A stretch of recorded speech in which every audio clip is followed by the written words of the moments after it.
Congratulations to the nominees. Mr. Long, I didn't understand your answer to Senator Blackburn, so I just wanted to come back to that for a second, if I could. She asked you if you participated in any meetings at all related to the Hunter Biden laptop. Was that a yes or a no? Senator, as a Department of Justice employee bound by Section 1-7 of the Justice Manual, as well as a judicial nominee, it's not appropriate for me, and I'm bound not to talk about. Why isn't it appropriate for you? As a judicial nominee? This has anything to do with any case that you have, right? I'm asking you what you did in your former employment as the Deputy Chief of Staff to the FBI Director. Did you participate in any meetings related to the Hunter Biden laptop? Senator, again, as a Department of Justice employee. It sounds like you're not going to answer me. Is this going to be a I'm not going to answer you type deal? Senator, I'm bound to follow the Code of Judicial Conduct. The Code of Judicial Conduct doesn't have any bearing on this question whatsoever. What possible bearing could it have? That's a question mark. Well, Senator, as the Code of Judicial Conduct requires integrity and independence in the judiciary, it requires judicial officers to act with... It's not a get-out-of-jail-free card when you don't want to answer questions when you're under oath before a committee who's considering you for a lifetime appointment to the federal bench. I'm going to try one last time.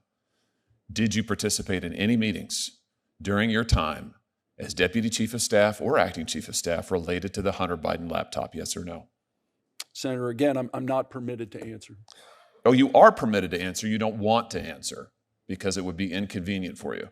And I have to tell you, I find that extremely troubling, Mr. Long, extremely troubling. Not a good start. Let's see if we can do better on a different topic. While you were at the Department of Justice, or at the FBI in your capacity as Deputy Chief of Staff and Acting Chief of Staff, did you ever observe FBI resources being used to monitor pro-life groups or pro-life individuals? No, Senator. I don't have any information about that. What about Catholic parishes or Catholic groups? No, Senator.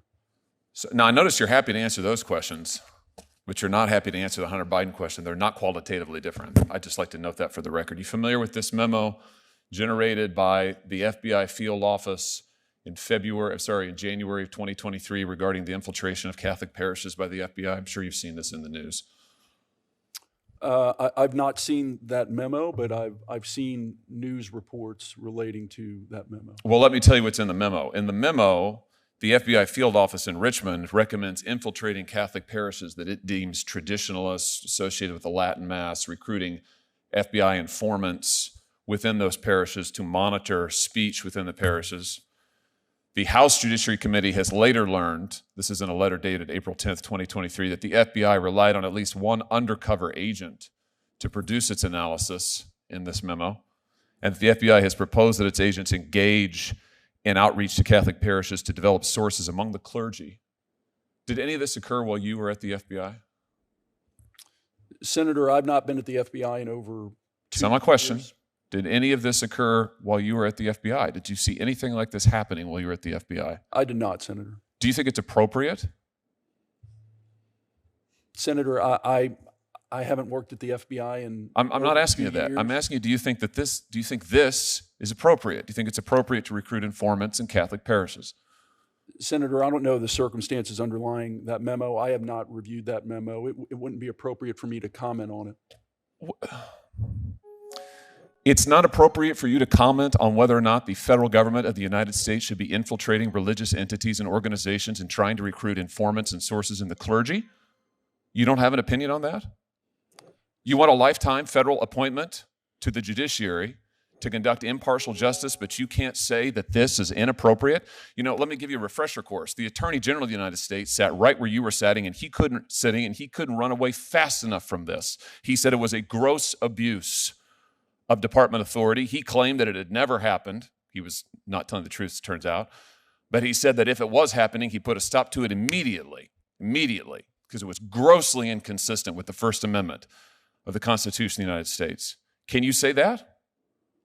Senator, that wasn't that memo and the conduct that it relates to wasn't anything that I would have discussed. I'm not asking you that. I'm asking you whether or not you can say as a jurist, as a lawyer, as a member of the bar, as an American, whether this is appropriate to be recruiting informants in Catholic churches, to be using federal government resources to go after clergy in Catholic churches, to be designating and treating members of Catholic parishes as terrorists. Is that appropriate or not? Senator, again, based upon my experience at the FBI, this was not something that we ever discussed. This was not, I've never seen that memo before. It would not be appropriate for me to comment. I cannot believe your answers. I cannot believe that